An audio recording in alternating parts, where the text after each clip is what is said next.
നമസ്കാരം. കഴിഞ്ഞ ദിവസങ്ങളിൽ ദൃശ്യമാധ്യമങ്ങളിൽ കൺജനിറ്റൽ അനോമലിയായി ജനിച്ച ഒരു കുഞ്ഞിനെ പറ്റിയുള്ള വാർത്തകൾ ഉണ്ടായിരുന്നു. അപ്പം ആ വാർത്തയിൽ പരാമർശിക്കുന്ന പ്രകാരം ഈ കുഞ്ഞിനുള്ള അസുഖം പേരി റോബിൻ സീക്വൻസ് എന്ന് പറയുന്ന കണ്ടീഷനാണ്. ഈ വീഡിയോ അതിനെ പറ്റിയിട്ടുള്ളതാണ്. പേരി റോബിൻ സീക്വൻസ് എന്ന് പറയുന്നത് നമ്മുടെ മാൻഡിബിൾ, അതായത് നമ്മുടെ കീഴ്ത്താടിയലിന് വളർച്ച ജന്മനാ കുറവ് വരുന്ന ഒരു കണ്ടീഷനാണ്. മൈക്രോഗ്നാത്തി എന്നാണ് അതിനെ പറയുന്നത്. അങ്ങനെയുള്ള കുട്ടികളിൽ നമ്മുടെ ടങ്ക് അത് ത്രോട്ടിലോട്ട് വീഴുന്ന, അതായത് നമ്മുടെ നാക്ക് തൊണ്ടയിലോട്ട് വീഴുന്ന ഒരു കണ്ടീഷൻ ഉണ്ടാകും. നമ്മളതിനെ ഗ്ലോസോപ്റ്റോസിസ് എന്ന് പറയും. അത് കാരണം ശ്വാസതടസ്സം ഉണ്ടാകാം, റെസ്പിറേറ്ററി ഒബ്സ്ട്രക്ഷൻസ് ഉണ്ടാകാം, ഫീഡിങ് പ്രോബ്ലംസ് വരാം. ഈ ശ്വാസതടസ്സം കാരണം ഇൻഫെക്ഷൻസ് ഉണ്ടാകാം, കോർ പൾമണറി പോലുള്ള കണ്ടീഷൻസ് ഉണ്ടാകാം. യൂഷ്വലി ഈ കണ്ടീഷൻ ഡയഗ്നോസ് ചെയ്യുന്നത് ജനിച്ചതിന് ശേഷം പീഡിയാട്രീഷ്യൻ ആദ്യം കുഞ്ഞിനെ പരിശോധിക്കുമ്പോൾ മാത്രമാണ്.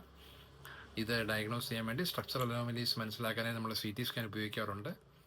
അതുപോലെ തന്നെ സ്ലീപ്പ് സ്റ്റഡീസ് നടത്താറുണ്ട്, ഒബ്സ്ട്രക്റ്റീവ് സ്ലീപ്പ് സിൻഡ്രോംസ് ഒക്കെ മനസ്സിലാക്കാൻ വേണ്ടിയിട്ട്. ഇതിൻ്റെ കാരണം എന്താണ്, എന്തുകൊണ്ടാണ് അസുഖം വരുന്നതെന്ന് കൃത്യമായി കണ്ടുപിടിച്ചിട്ടില്ല. ജനറ്റിക്കലായിട്ട് വരാം, അല്ലാതെയും വരാം. ഇത് ചില സിൻഡ്രോമിൻ്റെയൊക്കെ ഭാഗമായിട്ടും ഈ അസുഖം കണ്ടുവരാറുണ്ട്. ഇത് വളരെ റെയറായിട്ടുള്ള ഒരു കൺജനിറ്റൽ അനോമലിയാണ്. ഈ അനോമലി 24 ആഴ്ചയ്ക്ക് മുൻപ് നമുക്ക് ഈ മാൻഡിബിളിൻ്റെ ഗ്രോത്ത് നമുക്ക് മനസ്സിലാക്കാൻ സാധിക്കുകയില്ല. അതുകൊണ്ട് തന്നെ റുട്ടീനായിട്ടുള്ള അനോമലി സ്കാനിങ്ങിൽ ഈ ചെറിയ മാൻഡിബിൾ നമുക്ക് ഡയഗ്നോസ് ചെയ്യാൻ സാധിക്കുന്നതല്ല. ഈ കണ്ടീഷന് ട്രീറ്റ്മെൻറ്റ് എന്ന് പറയുന്നത് മൈൽഡ് വെറൈറ്റിയുള്ള പേഷ്യൻസിന് ട്രീറ്റ്മെൻറ്റ് ആവശ്യമില്ല. കുഞ്ഞ് വളരുന്നതനുസരിച്ച് മാൻഡിബിൾ വളരുകയും സിംറ്റംസ് മാറുകയും ചെയ്യും. അല്ലാത്തവർക്കാണ് സർജറിയുടെ ആവശ്യം വരുന്നത്.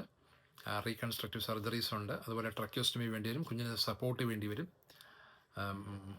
റെസ്പിറേറ്ററി ഒബ്സ്ട്രക്ഷൻ ഉണ്ടാവാതിരിക്കാനൊക്കെ ആയിട്ട്. ഇതാണ് ഇതിനെപ്പറ്റി പറയാനുള്ളത്. നന്ദി, നമസ്കാരം.